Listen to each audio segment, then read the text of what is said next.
पार ब्रह्म पूਰਨ ब्रह्म तखत चबर दे मालक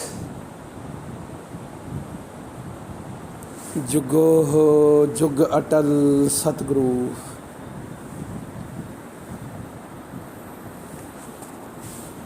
श्री गुरु ग्रंथ साहिब जी महाराज पार ब्रह्म सतगुरु जी ने बख्शिश की है। अपने चरना कमलों दे विच हाज़री भरन दा सुभाग समा बख्शिश कीता है।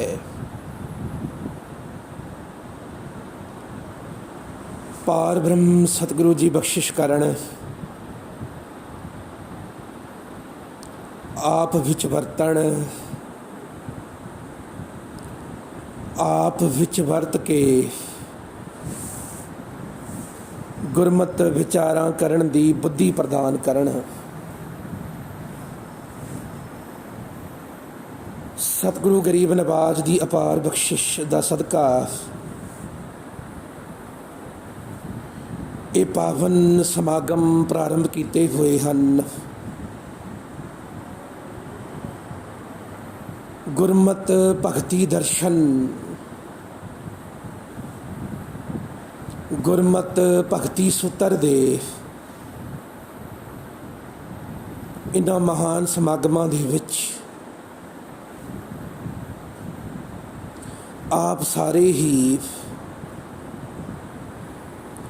अपने जीवन दे विचों कीमती समा कढ़ के हाजरियां भरदे हो। सतगुरु जी दे ए अमृत बाणी दे शब्द वत लगी सच्चे नाम की जो बीजै सो खाए। श्री सतगुरु गरीब नवाज कृपा करदे ने, हे भाई जो तू आप कर्मां दे बीज बीजदा है उन्हां तेरे बीजे हुए बीजां दा सदका ही ये फल की प्राप्ति तैनूं हुई है। सतगुरु जी कृपालता करते हैं। गुरु अर्जुन साहब महाराज सतगुरु बख्शिश करते ने, खोए खहड़ा भरम मन का सतगुर सरनी जाए। सतगुरु आखते ने, हे भाई तू सतगुरु की शरण दे विच आ जा। पर चेते रखो सतगुरु की शरण दे विच आउणा इतना सौखा नहीं। विचकार मन की दीवार खलोती हुई है।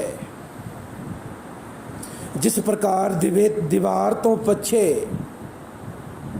सानू कुछ दिसदा नहीं, इसे प्रकार मन की दीवार दे पिछे सतगुरु दे कदे दर्शन नहीं होंदे।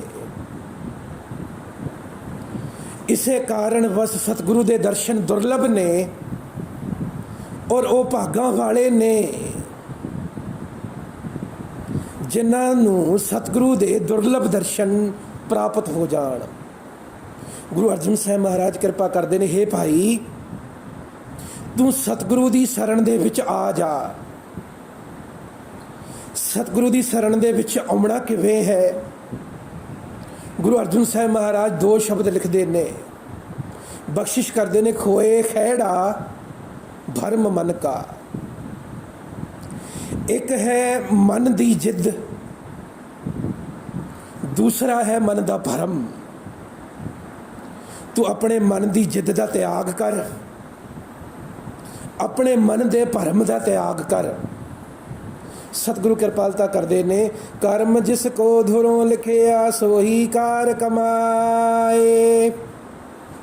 सतगुरु जी की शरण दे विच केवल वो भागां वाला व्यक्ति आ सकता है जिस दे मस्तक दे उपर परमात्मा ने लेख लिख के भेजे है, बख्शिश की है, कर्म जिसको तुरों लिखिया। इत्थे कर्म का अर्थ है बख्शिश। बख्शिश दे नाल सतगुरु का मिलाप हुंदा है। बख्शिश किरपा दे नाल, चेते रखो, असी किरपा का अर्थ करते हैं धन जायदाद, किरपा का अर्थ करते हैं गड्डी कारोबार, किरपा का अर्थ करते हैं चंगी चंगियां महल माड़ियां, पर किरपा का अर्थ है सतगुरु का मिलाप होना। ये सब तो वड्डा फजल है, सब तो वड्डी किरपा है। सतगुरु बख्शिश करते ने, भाव लागा गोबिंद स्यों काल पाई सब थाएं। श्री सतगुरु जी बख्शिश करते ने कि जिस प्रकार खेती विच बीज पाण तो पहला खेती नूं चंगी तरह वावना पैंदा है, चंगी तरह खेती नूं पोली करना पैंदा है, जमीन नूं पोली जमीन विच ही बीज लगता है। सतगुरु बख्शिश करते ने, हे भाई तां फसल की प्राप्ति हुंदी है जदों कोई बीज बीजदा है, पर चेते रखो बीज बीजण नाल ही काम मुकम्मल नहीं हुंदा। पहला खेती नूं पोला करना पैंदा है, खेती विच बीज बीजना पैंदा है। तीसरी सब तो वड्डी गल है, बीजे हुए बीज विच पानी देना पैंदा है।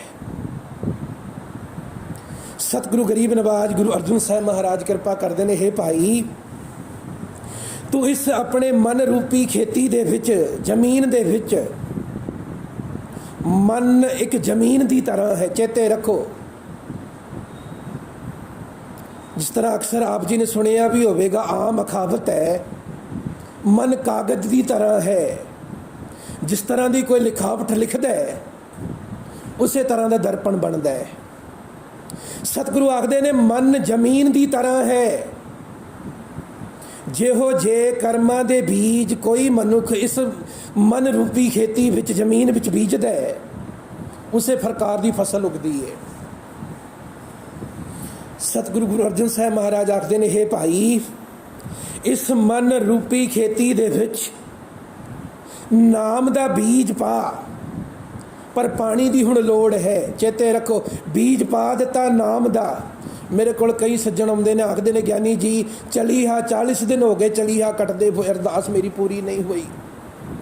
कई सज्जनों नूं मैं आप जदों मिलदा हाँ ना, तो अक्सर उन्होंने पुछदा हाँ की गल गुरु घर विच नहीं आ रहे, ज्ञानी जी बड़ा नाम जपिया कोई फल प्राप्त नहीं हुआ। चेते रखो, उन्होंने बीज तो बीज दिता है, पर बीजे हुए बीज विच पानी नहीं पाया, फसल पैदा नहीं हुई। श्री गुरु अर्जुन देव महाराज आखते ने, हे भाई मन रूपी खेती विच नाम दा बीज पा, पर चेते रखो पानी की है। सतगुरु आखते ने, भाव लगा गोबिंद स्यों। भाव का अर्थ है प्रेम, प्रेम का पानी पा। गुरमुखो, एक शब्द है मन हट करना। मन हट करके तुसी आम देखो लोग जटावां बधा लेंदे ने, यह है मन हट करना। तुसी आम देखो तीर्थां ते जाणगे, कईयां नूं तुसी देखो लंबे पै पै के गिणतियां कर करके जांदे ने। मैं गुरु गोबिंद सिंह दे तुहाडे नाल शब्द भी साझे करने ने। सतगुरु दे अमृत बाणी दे शब्द ने। श्री कलगीधर स्वामी आखदे ने कि मन हट करन नाल नाम दी खेती दा बीज कदे पैदा नहीं हुंदा। सतगुरु आखदे ने, आखन मीच रहें बख की जिम लोगन एक परपंच दिखायो। कई लोग मन हट करते ने, अखां बंद करके बैठ जाणगे जी मैं बड़ा जुड़िया होया हाँ। तुसी देखो लोकां नूं प्रभावित करदे ने। कलगीधर स्वामी आखदे ने, आखन मीच रहें बख की जिम लोकन एक परपंच दिखायो। प्रेम नाम दी कोई चीज नहीं, परपंच अज्ञानता बड़ी है। सतगुरु आखदे ने, न्यात फिरे सिर बदक ज्यों अस ध्यान बिलोक बिडाल लजायो। इस तरह की समाधि ला के बैठ गया, इस तरह का हठ योग करन लग पिया, पर प्रेम नाम की कोई चीज़ नहीं।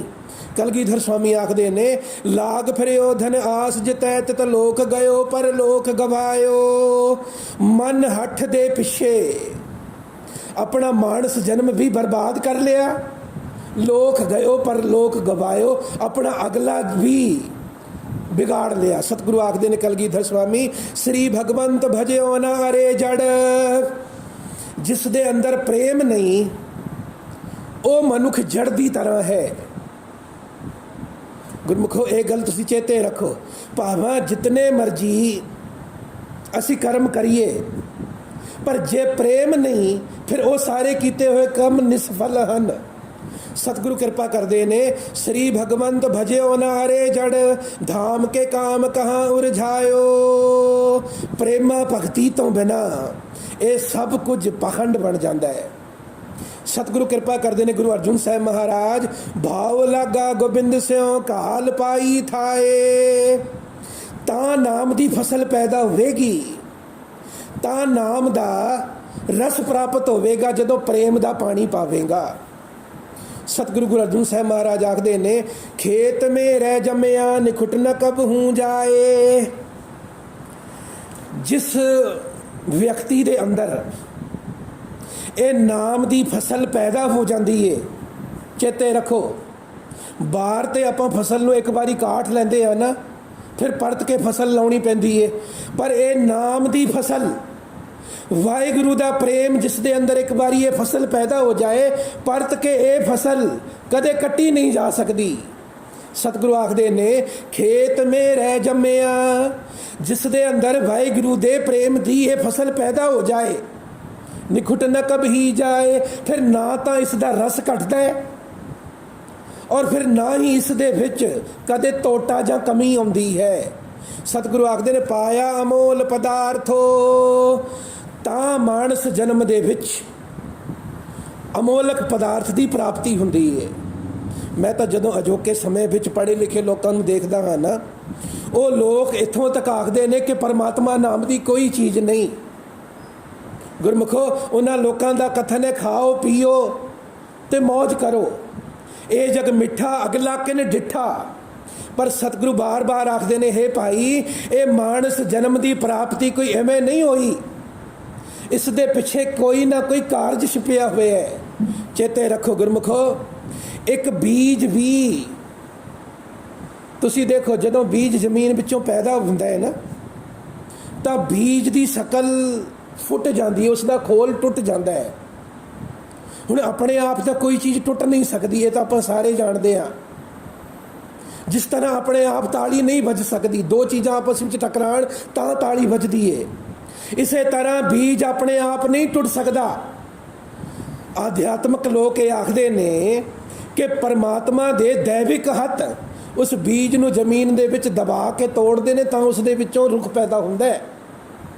सतगुरु गुरु अर्जुन साहब महाराज आखते ने, ये मानस जन्म की प्राप्ति और इस मानस जन्म का राज कोई बहुत इस दे पिछे छुपिया हुआ है। सतगुरु आखते ने, पाया अमोल पदार्थ हो, जिस दे अंदर वाहिगुरु दे प्रेम की ये फसल पैदा हो गई, उसने इस मानस जन्म के राज नूं प्राप्त कर लिया। सतगुरु कृपालता करते हैं कि मानस जन्म की प्राप्ति का राज पार ब्रह्म परमात्मा की प्रेमा भगती की फसल पैदा करना है। सतगुरु आखते ने, पाया अमोल पदार्थो छोड़ न कतहूँ जाए। अते ये ऐसा अमोलक पदार्थ है जो मरण तो बाद भी नाश नहीं होता। देखो हैरानी, तुसी जोड़ जोड़ के धन इकट्ठी करो, रुपये इकट्ठे करो, मरण तो बाद वो इत्थे छड़ के जाने पैंदे ने। तुसी जोड़ जोड़ के कमा कमा के कोठियां पाओ, वो मरण तो बाद सब छड़ के जानियां पैंदियां ने। पर परमात्मा दे वाहिगुरु दे प्रेम की फसल ऐसा अमोलक पदार्थ है जो मरण तो बाद भी नाल हुंदा है। सतगुरु कृपालता करते ने, छोड़ न कतहूँ जाए, कहो नानक सुख पाया त्रिपत रहे आघाए। जिन्ना ने इस वाहिगुरु दे प्रेम की फसल नूं पैदा कर लिया, चेते रखो, हुण अजोके साइंस नूं तोलो।